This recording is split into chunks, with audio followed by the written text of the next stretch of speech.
daqueles que nunca desacreditou. Julgam caminhos feitos pelos meus pés cansados, mas ninguém nunca quis calçar os meus buti furados. Não viram os meus tombos, riram dos meus tropeços. Não viram as pedras que eu pisei quando tava descalço. Desconfortável é ter que ouvir e ficar calado, tipo pedra no sapato.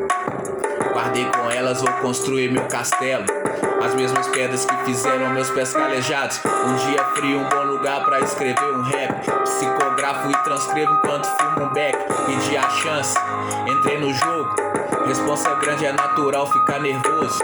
Eu tenho ideias, toques conscientes, criando chances, oportunidades. Os 10 e fácil entende, jogador caro da base de chuteira furada. Tipo gravar essa daqui com beat free em casa. Um sonhador daqueles que nunca desacreditou. Passo a passo perseverei, tempo foi professor. Só tô fazendo meu papel, Deus é o diretor.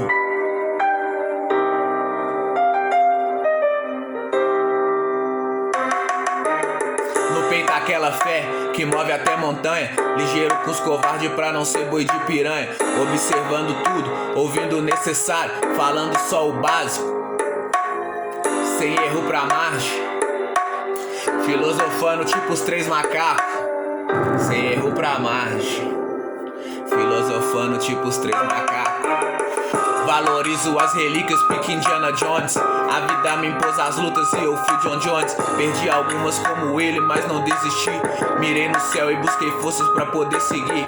As orações sempre em tom de gratidão, por nunca ter faltado pão. Buscando sempre os lugares altos, sem tirar os pés do chão. Autoproclamado um rei, honro minha coroa. E apesar de ser fora da lei, contra toda autoridade, exceto de mim madre, essa eu sempre respeitei. Dona Irene, pai e mãe sempre compareceu. Se orgulha minha rainha, seu menor venceu. Vencer na vida é poder chegar nos 30, tendo nascido na periferia. Tipo brotar uma flor no solo, onde nada vinga. Tentar nos censurar é vergonha pra mídia. Vão ter que engolir, foda-se as estatísticas. Favelado preto rico, sem dever polícia. Um sonhador daqueles que nunca desacreditou. Passo a passo perseverei, tempo foi professor.